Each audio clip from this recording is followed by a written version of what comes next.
Hi friends, welcome back our channel. So இன்னைக்கு பாத்தீங்கன்னா நம்ம வீட்ல பாத்தீங்கன்னா நம்ம வெயில் சீசன் வந்துருச்சா, சம்மர் சீசன் வந்ததனால பாத்தீங்கன்னா நம்ம வீட்ல மோர் மிளகா செய்றோம் சரிங்களா. ஸோ அது பாத்தீங்கன்னா இன்னைக்கு வந்து ஒர்க் ஸ்டார்ட் பண்ணியிருக்கோம். ஸோ காலைல போய் கோயம்பேடில் போய் நாங்கள் ஒரு 5 கிலோ மோர் மிளகா வாங்கிட்டு வந்து மிளகாய் வாங்கிட்டு வந்து அது பாத்தீங்கன்னா நாங்கள் ஊறுகாய் போடுறதுக்காக ஹோல்ஸ் போட்டுட்ருக்காங்க. ஸோ அப்போ தான் வந்து அந்த உப்பு தயிர் அந்த காரெல்லாம் இறங்குன்றதுக்காக ஃபுல்லாக ஹோல்ஸ் போட்டுட்ருக்காங்க.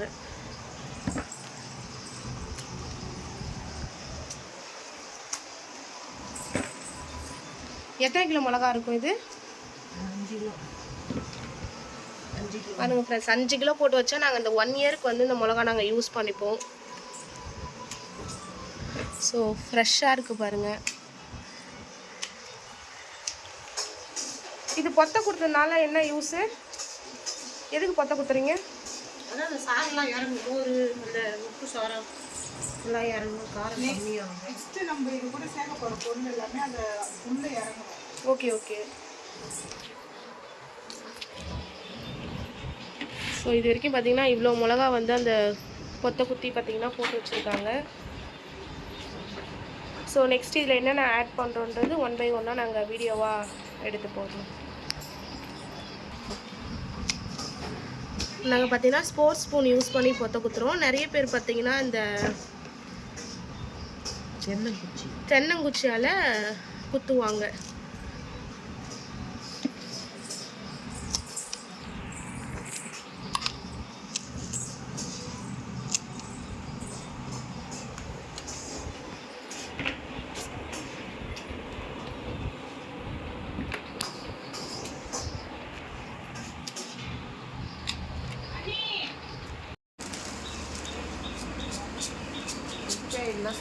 தண்ணி இருக்குதா?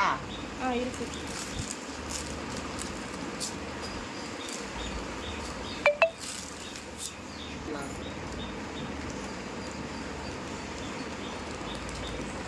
தண்ணி 1/2 லிட்டர் ஊற்றியாச்சு, உப்பு போட்டாச்சு. அப்படியே குலுக்கி ஊறட்டுன்னு எடுத்து காய வைக்கணும்.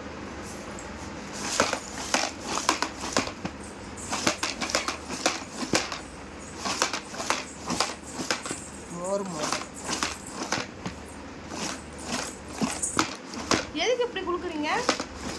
இது குளுக்குனா தான் எல்லா கலர் உப்பு மோர் எல்லாமே கலந்து நல்லா மிஸ் ஆகும்.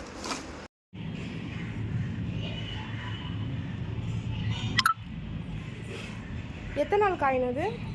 எல்லாம் ஒரு வாரம் காயணும். ஒரு வாரம் காய்ஞ்சா தான் நல்லா இருக்கும். ஒரு வாரம் காயணும். 5 கிலோ மிளகா, 1/2 லிட்டர் தயிர், ஒரு 1 கிலோ தண்ணி, கஞ்சி தண்ணி இதெல்லாம் போட்டு ஊற வச்சு காய வைக்கணும். உப்பு போடணும் தேவையான. கலர் நல்லா சேஞ்ச் ஆகுதுல்ல? இன்னும் ஒரு சில மிளகா மட்டும் பச்சை கலரில் இருக்கு.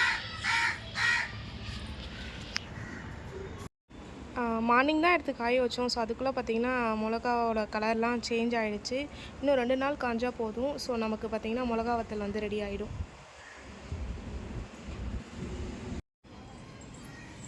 கரெக்டாக 3 நாள் வந்து நல்ல வெயிலில் காய வச்சுருக்கோம். ஸோ நல்லா பார்த்திங்கன்னா கலர் சேஞ்ச் ஆகிடுச்சு. ஸோ இன்னும் 2 நாள் காய வச்சா வந்து நமக்கு வந்து மிளகா வத்தல் வந்து ரெடி ஆகிடும். எந்த அளவுக்கு நல்லா காஞ்சிருக்கு பாருங்கள். அவ்வளோ வெயில் அடிக்குது சென்னையில்.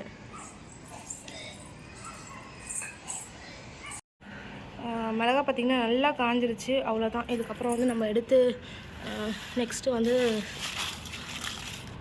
ரசம் சாம்பாருக்குலாம் நல்லா வானலில் போட்டு நல்லா எண்ணெய் ஊற்றி நல்லா வறுத்து தொட்டுக்கலாம். ஸோ அந்தளவுக்கு நல்லா பார்த்திங்கன்னா சூப்பராக வந்து வத்தல் வந்து நமக்கு ரெடி ஆகிடுச்சு. ஸோ வெயில் நாளில் நீங்கள் உங்கள் வீட்டில் என்னென்ன போடுவீங்கன்ட்டு மறக்காமல் கமெண்ட் பண்ணுங்கள். தேங்க்யூ.